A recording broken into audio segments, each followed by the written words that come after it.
I felt honestly like the first round, I felt great. I was moving. I felt like my striking, like I went back, I watched the fight a couple times. My striking felt good. The whole week, it was just like it was a weird week.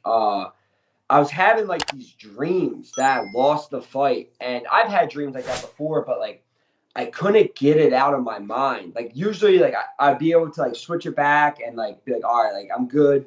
But I was just, I don't know. I just had this like this doubt in the back of my mind. And to be honest, like being 15-0 and like going the way I was going, I know if I would have won that fight, I'd either be fighting for the belt or a number one contender spot after that. And I honestly don't believe I was ready for that. And I feel like I just had like a lot of weight on my shoulders, and it's so weird to say, which people are gonna probably laugh at, but like when I lost that fight, I had so much relief. Like Yeah. I felt like my whole identity was tied to being undefeated, and as soon as I lost, I'm like, man, like I just feel like a new person. And I'm not gonna lie, like I definitely struggled with it for a while afterwards, like because I know how good I am, and I know that I'm going to fight Bilal again, and I hope he gets.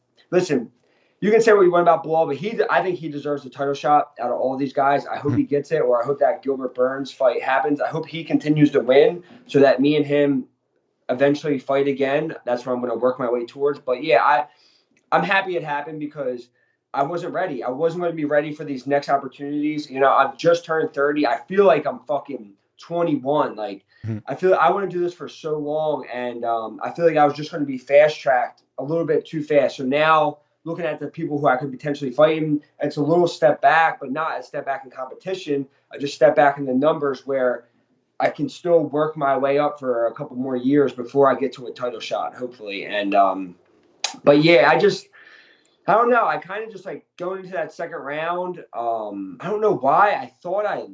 I was like, man, I thought I did worse than what I did. And then when I went back and rewatched the round, I'm like, damn, like I did really good.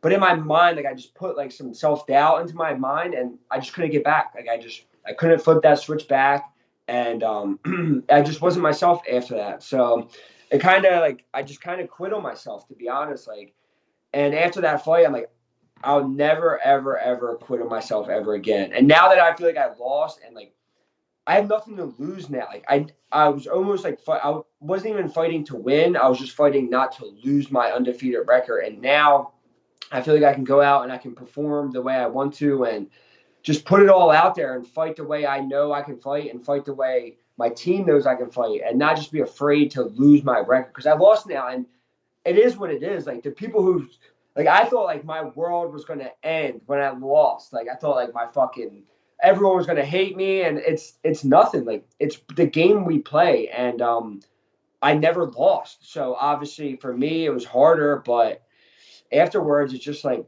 who gives a fuck? I get Yeah. to go back out there and do it again and I plan on just being a better version of myself. And yeah, so I definitely took away a lot more. Like losing that fight, yeah, it sucked, but I'm truly like if I could go back and win that fight, I'd rather I didn't because all the lessons I've learned since that fight and the way I'm going to approach my next fight, it's I learned so much from it. Like it's cliche to say because you're losing when it happens, but they say you don't lose, you learn. But I think that's really the way I feel about it. So I learned a lot of lessons, and I'm just excited to put them into practice. And that's not crazy, by the way. I've talked to a number of fighters who were undefeated, and they said the exact same thing that O was really Yeah, weighing on them heavily. Now that it's out of the way, they can kind of, like I said, if there's yeah, not as much pressure to keep that going.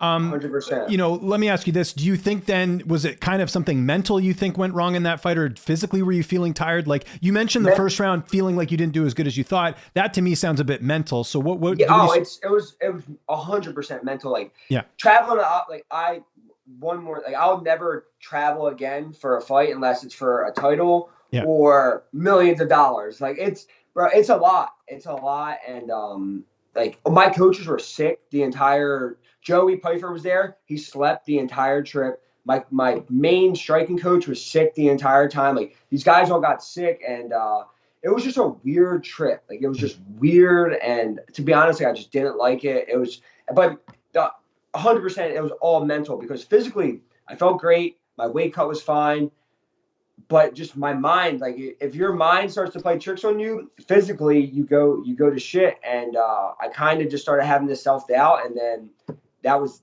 that. But I started working with his name's Brian Kane. He was GSP's mental coach. He started Oh, working cool. with GSP. So he started working with George after his first Matt Serra loss.